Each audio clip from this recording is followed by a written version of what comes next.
नमस्कार दोस्तों, स्वागत है आपका आज के मुख्य समाचारों में। जी हां दोस्तों, आपको यहां पर देखने को मिलेंगी सुबह से लेकर शाम तक की तमाम बड़ी खबरें, मुख्य समाचार, ब्रेकिंग न्यूज अपडेट्स के रूप में। तो दोस्तों, आप सभी लोगों से रिक्वेस्ट है इस वीडियो को ज़्यादा से ज़्यादा लाइक और शेयर करें। तो चलिए दोस्तों, जान लेते हैं आज की पहली बड़ी खबर। सीएम पद पर प्रतिभा सिंह की दावेदारी मजबूत, कहा जिस नाम पर वोट मांगे उसे नजरअंदाज नहीं करेगा आला कमान।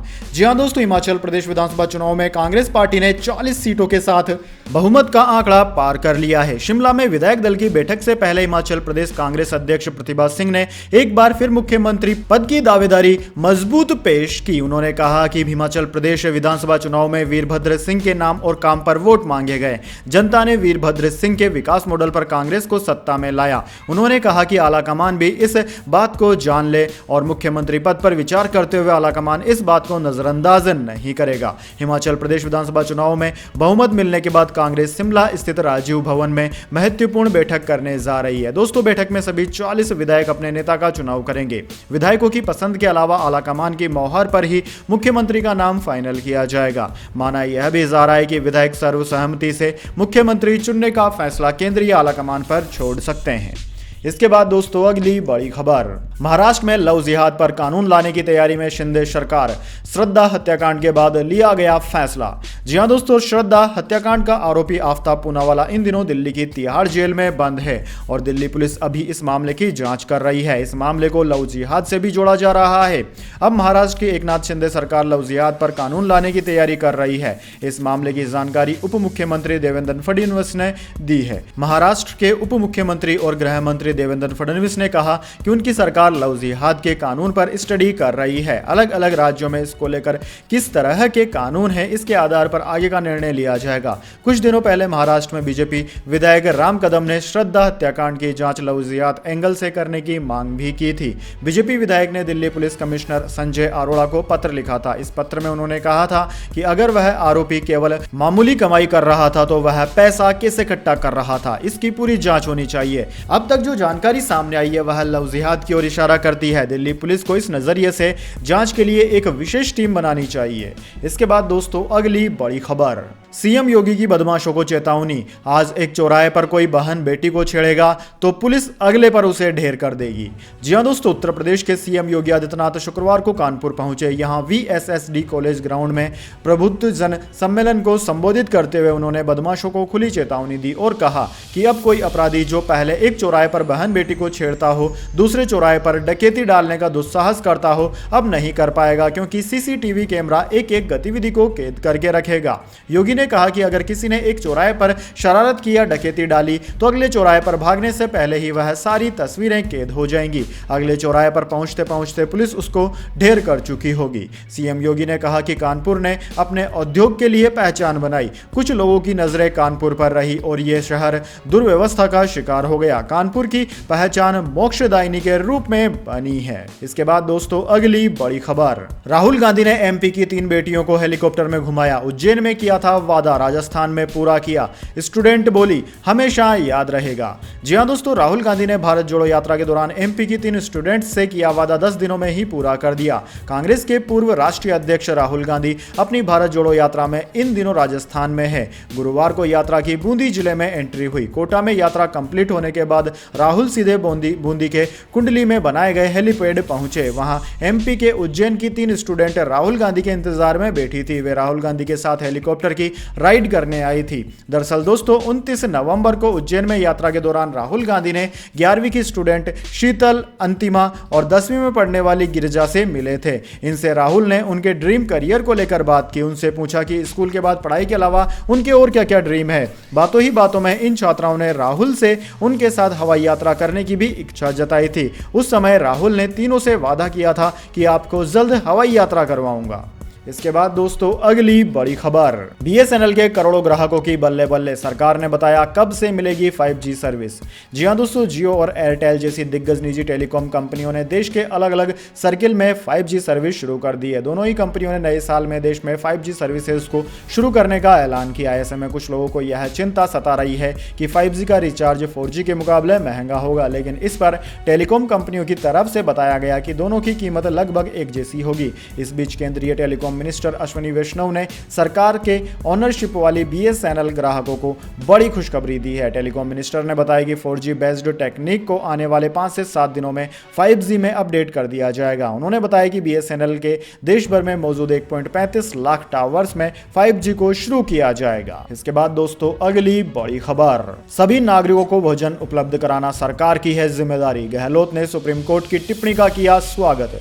जी हां दोस्तों, सुप्रीम कोर्ट ने मंगलवार को एक मामले की सुनवाई के दौरान कहा था कि केंद्र इस बात को सुनिश्चित करे कि राष्ट्रीय खाद्य सुरक्षा के तहत अनाज अंतिम व्यक्ति तक पहुंचे, कोई भी व्यक्ति भूखे पेट न सोए। राजस्थान के मुख्यमंत्री अशोक गहलोत ने शीर्ष अदालत की इस टिप्पणी का स्वागत किया। गहलोत ने कहा कि सभी नागरिकों को भोजन उपलब्ध कराना हर सरकार की जिम्मेदारी है। अशोक गहलोत ने इस बारे में एक खबर शेयर करते हुए ट्वीट किया, सुप्रीम कोर्ट की इस टिप्पणी का हम स्वागत करते हैं। हमारी केंद्र सरकार से निरंतर मांग रही है कि राष्ट्रीय खाद्य सुरक्षा कानून का दायरा वर्तमान जनसंख्या के आधार पर बढ़ाया जाना चाहिए। सभी नागरिकों को भोजन उपलब्ध कराना हर सरकार की जिम्मेदारी है। मुख्यमंत्री ने कहा कि राजस्थान सरकार ने कोरोना वायरस महामारी के दौरान कोई भूखा ना सोए के संकल्प के साथ सभी को भोजन उपलब्ध कराया। इसके बाद दोस्तों अगली बड़ी खबर, पहली बार सामने आए श्रद्धा के पिता विकास वालकर बोले, जैसा मेरी बेटी के साथ हुआ वैसा किसी के साथ ना हो, आफ्ताब को फांसी मिले। जी हां दोस्तों, श्रद्धा वालकर के पिता विकास वालकर शुक्रवार को पहली बार मीडिया के सामने आए। उन्होंने कहा कि अभी जांच सही चल रही है, लेकिन वसई तुलिंज थानों की पुलिस पहले इस मामले को गंभीरता से लेती तो शायद मेरी बेटी की जान बच सकती थी।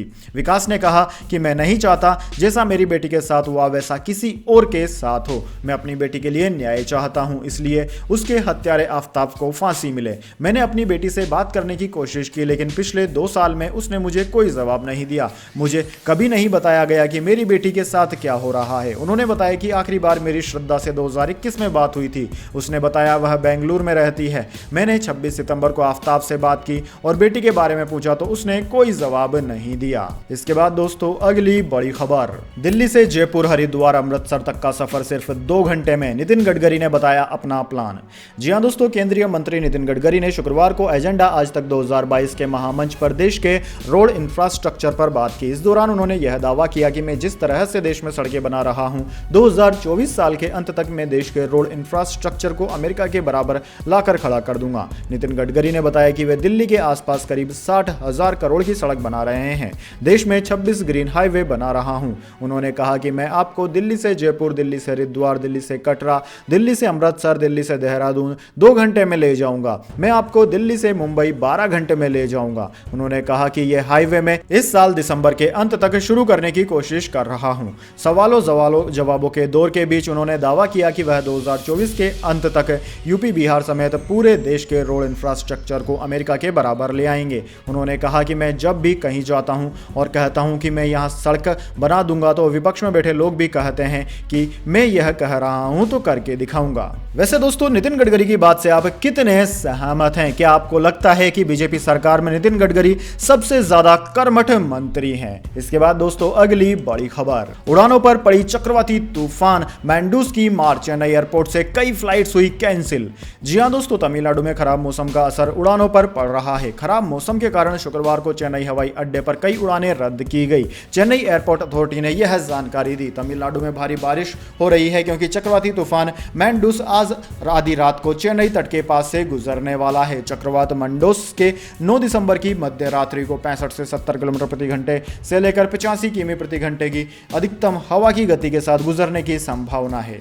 भारतीय मौसम विज्ञान विभाग ने कहा है कि चक्रवाती तूफान वर्तमान में कराईकल से 240 किमी पूर्व दक्षिण पूर्व बंगाल की खाड़ी के दक्षिण पश्चिम में स्थित है। मैंडूस उत्तरी तमिलनाडु, पुडुचेरी और दक्षिण आंध्र प्रदेश के तट को 65 से 70 किमी प्रति घंटे की रफ्तार से 85 किमी प्रति घंटे की रफ्तार से पार कर सकता है। दोस्तों, इसके मद्देनजर भारी बारिश की चेतावनी जारी की गई है। चेन्नई, तिरुवल्लुर, चेप्लुमट्टू, वेल्लूर, रानीपेटाई और कांचीपुरम सहित 12 जिलों में स्कूल और कॉलेज बंद कर दिए गए हैं।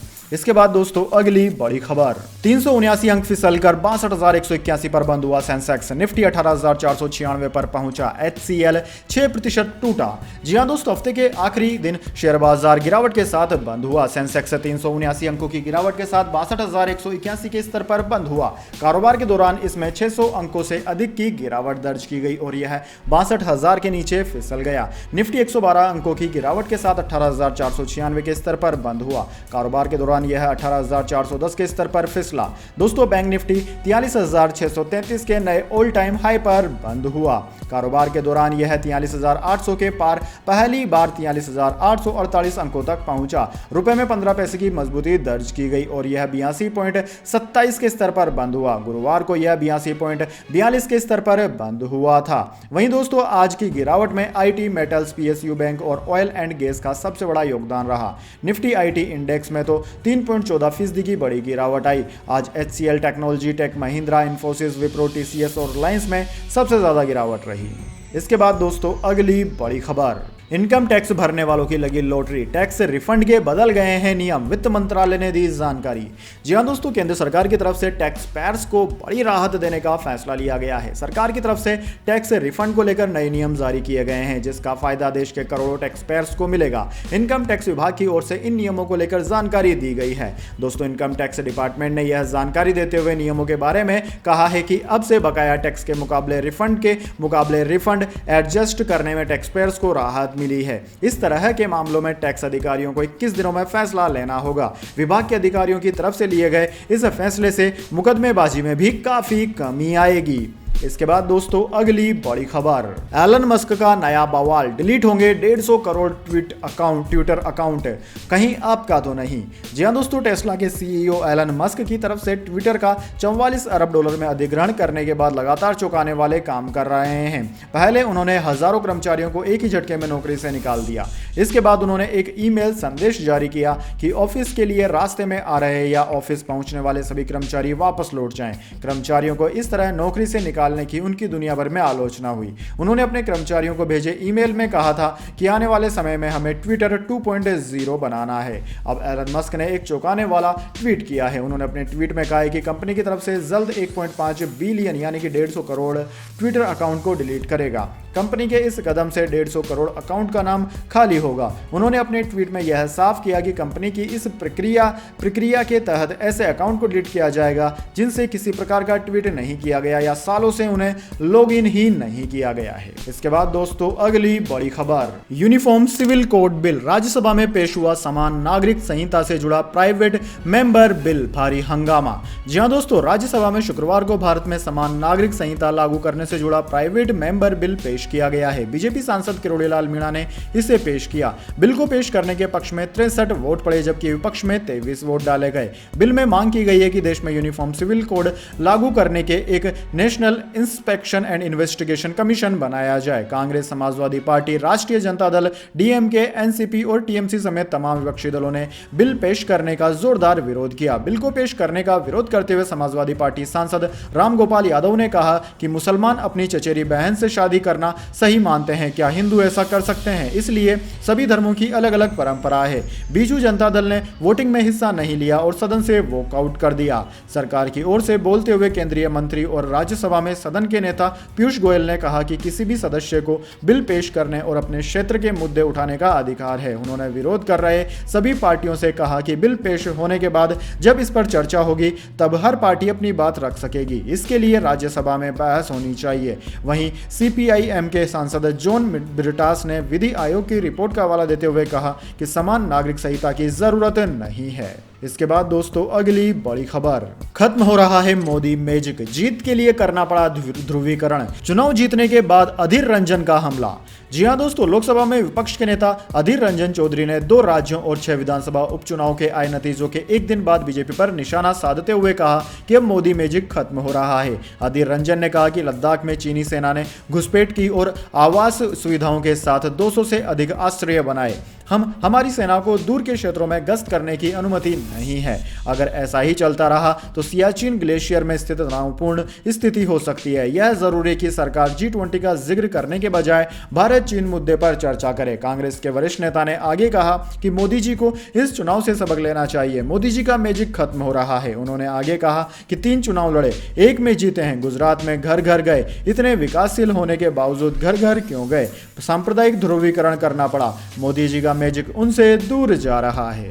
इसके बाद दोस्तों जाने अगली बड़ी खबर, लेकिन उससे पहले मेरी आपसे एक छोटी सी रिक्वेस्ट है। अगर दोस्तों आपको अभी तक हमारी न्यूज़ पसंद आई है तो इसे एक छोटा सा लाइक जरूर दे दीजिए, और अगर आपको पसंद नहीं आई है तो बेशक आप डिसलाइक भी कर सकते हैं, लेकिन दोस्तों लाइक और डिसलाइक जरूर कीजिए, क्योंकि दोस्तों यही हमारी मेहनत का फल होता है और इसी से हमें पता चलता है कि आपको हमारी वीडियोस पसंद आ रही है या नहीं। तो चलिए दोस्तों जान लेते हैं आज की अगली बड़ी खबर। YouTube पर अश्लील एड की वजह से हुआ फेल, 75 लाख दिलाएं हर्जाना, सुप्रीम कोर्ट ने कहा सबसे घटिया याचिका। जी हां दोस्तों, कोरोना काल के बाद से ही ऑनलाइन क्लासेस और दूसरी साइटों सहित YouTube के माध्यम से पढ़ाई करने का क्रेज बढ़ता जा रहा है। इसमें होता यह है कि स्टूडेंट को घर बैठे बैठे पढ़ाई करने को मिल जाती है, उसे घर से बाहर जाकर अलग से कोचिंग नहीं लेनी पड़ती। ऑनलाइन उपलब्ध इन एजुकेशनल वीडियोज में नियमित अंतराल पर कई विज्ञापन भी आते रहते हैं। यूट्यूब पर उपलब्ध इन वीडियोज के बीच आने वाले विज्ञापनों में अश्लील कंटेंट भी होता है। इन्हीं अश्लील कंटेंट के कारण परीक्षा में फेल हुए एक छात्र ने यूट्यूब पर केस करते हुए 75,000 रुपए का हर्जाना मांगा। सुप्रीम कोर्ट ने सुनवाई के दौरान स्टूडेंट की याचिका को सबसे घटिया याचिका करार देते हुए केस को खारिज कर दिया। साथ ही कोर्ट का समय बर्बाद करने के लिए स्टूडेंट पर 25,000 रुपए का फाइन भी लगा दिया। सहारा चीफ सुब्रत राय को गिरफ्तार करने पहुंची 12 थानों की पुलिस, कंज्यूमर कोर्ट के वारंट पर एक्शन। जी हां दोस्तों, लखनऊ में सहारा चीफ सुब्रत राय को गिरफ्तार करने पहुंची पुलिस। सुब्रत राय के गोमती नगर स्थित घर बड़ी संख्या में पुलिस फोर्स पहुंची है। हालांकि वे अपने घर पर नहीं मिले। पुलिस अब उन्हें गिरफ्तार करने के लिए अलग अलग दबिश देगी। दोस्तों आपकी जानकारी के लिए बता दें कि नालंदा से उपभोक्ता फोरम द्वारा वारंट जारी किया गया है। साल 2012 में security and exchange board of India यानी कि सेबी ने सुब्रत राय को बाजार के नियमों का उल्लंघन कर गैरकानूनी ढंग से चिट फंड के जरिए लाखों लोगों से पैसे जुटाने के मामले का दोषी करार दिया था, और बाद में सुब्रत राय को इस मामले में लंबे समय तक जेल में भी रहना पड़ा था। उस वक्त सेबी ने सुब्रत राय पर 25,700 करोड़ रुपए चुकाने का आदेश दिया था, मगर 2020 में सेबी ने सुब्रत राय को ब्याज सहित कुल 62,600 करोड़ रुपए लौटाने की बात कोर्ट में कही थी, और ऐसा नहीं किए जाने पर सुब्रत राय की पैरोल को रद्द किए जाने की मांग अदालत से की थी। सहारा इंडिया परिवार चिट फंड से लेकर टाउनशिप के निर्माण, होटल, व्यवसाय, शिक्षा, मनोरंजन, टूरिज्म, हेल्थ केयर, मीडिया जैसे क्षेत्रों में अपना दखल रखता है। हालांकि भारी नुकसान के चलते सुब्रत राय ने कुछ साल पहले सहारा एयरलाइंस को बेच दिया था। सहारा ग्रुप का निवेशकों से हजारों करोड़ रुपए को लेकर सेबी से विवाद चल रहा है। सहारा ग्रुप ने बॉन्ड स्कीम के जरिए यह पैसा जुटाया था, बाद में इन स्कीम्स को गैरकानूनी ठहरा दिया गया। इसके बाद दोस्तों अगली बड़ी खबर, 20 साल बाद भी गुजरात दंगा एक बड़ा फैक्टर, बिल्किस के दोषियों को छुड़वाने वाला जीता, दंगे के दोषी की बेटी भी नंबर 1। जी हां दोस्तों, 2002 में एक बार नरेंद्र मोदी के समय में दंगे करने की कोशिश की तो ऐसा सबक सिखाया कि 2002 के बाद 2022 आ गया, कोई गर्दन नहीं उठा था। दंगे करने वाले गुजरात से बाहर चले गए। यह बयान गृह मंत्री अमित शाह का है। 25 नवंबर 2022 को गुजरात में एक चुनावी रैली में उन्होंने यह बातें कही। अमित शाह के इस बयान के अलावा भी बीजेपी ने गुजरात चुनाव के दौरान कई ऐसे फैसले लिए जिससे 2002 दंगा एक बड़ा फैक्टर साबित हुआ। इसके बाद दोस्तों अगली बड़ी खबर, नए साल में पीपीएफ एनएससी सुकन्या समृद्धि के निवेशकों को मिलेगी सौगात, बढ़ सकती है ब्याज दरें। जी हां दोस्तों, नए साल में छोटी बचत योजनाओं में निवेश करने वाले निवेशकों को बड़ी सौगात मिल सकती है। 31 दिसंबर 2022 को मोदी सरकार छोटी बचत योजनाओं के ब्याज दरों में बढ़ोतरी का ऐलान कर सकती है। दरअसल वित्त मंत्रालय इस वित्त वर्ष 2022-23 की चौथी तिमाही जनवरी से मार्च तक के लिए छोटी बचत योजनाओं के ब्याज दरों की समीक्षा करेगी, जिसमें माना जा रहा है कि पीपीएफ और सुकन्या समृद्धि योजना एनएससी जैसी बचत योजना पर ब्याज दरें बढ़ाने का ऐलान किया जा सकता है। दोस्तों आरबीआई ने लगातार 5वीं बार रेपो रेट में बढ़ोतरी का ऐलान किया है। रेपो रेट को 4% से बढ़ाकर 6.25% कर दिया गया, लेकिन सरकार ने कई छोटी बचत योजनाओं के ब्याज दरों में बढ़ोतरी नहीं की है। पीपीएफ, सुकन्या समृद्धि योजना और एनएससी के ब्याज दरों में कोई बदलाव नहीं किया गया। ऐसे में उम्मीद की जा रही है कि इन छोटी बचत योजनाओं के ब्याज में वृद्धि की जा सकती है। इसके बाद दोस्तों अगली बड़ी खबर, दिल्ली एमसीडी में किसका होगा मेयर, दिल्ली बीजेपी अध्यक्ष आदेश गुप्ता ने आम आदमी पार्टी का जिक्र कर साफ कर दिया रुख।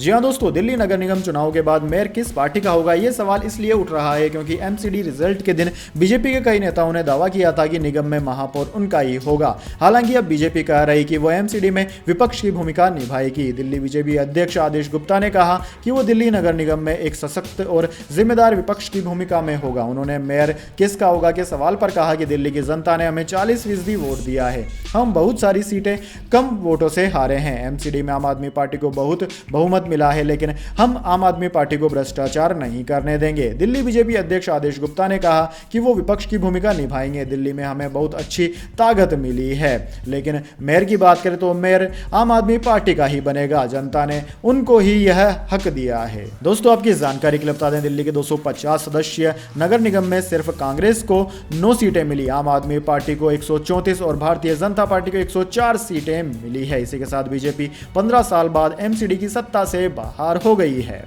तो दोस्तों, यह थी आज की तमाम बड़ी खबरें। इसके बाद दोस्तों बारी आती है आज के माइंड क्यूज क्वेश्चन की। जी हाँ दोस्तों, एक आसान से सवाल का जवाब देकर आप जीत सकते हैं एक अमेजिंग सरप्राइज गिफ्ट हमारे यूट्यूब चैनल की ओर से। तो दोस्तों, आज का सवाल आपकी स्क्रीन पर आ चुका है। सोमनाथ मंदिर कौन से राज्य में स्थित है? जी हाँ दोस्तों, अगर आप जानते हैं कि भारत का प्रसिद्ध मंदिर सोमनाथ कौन से राज्य में स्थित है, अगर दोस्तों आप जानते हैं इस सवाल का जवाब, तो जल्दी से कमेंट बॉक्स में लिख दीजिए। अगर दोस्तों आपका जवाब होता है एकदम सही और आप चुन जाते हैं लकी विजेता के रूप में, तो आपको मिल सकता है एक अमेजिंग सरप्राइज गिफ्ट हमारे यूट्यूब चैनल की ओर से। तो दोस्तों जल्दी से अपना उत्तर कमेंट बॉक्स में लिख दीजिए, वीडियो को लाइक कर लीजिए और चैनल को सब्सक्राइब करके बेल आइकन भी दबा लीजिए। धन्यवाद। वंदे मातरम। जय हिंद, जय भारत।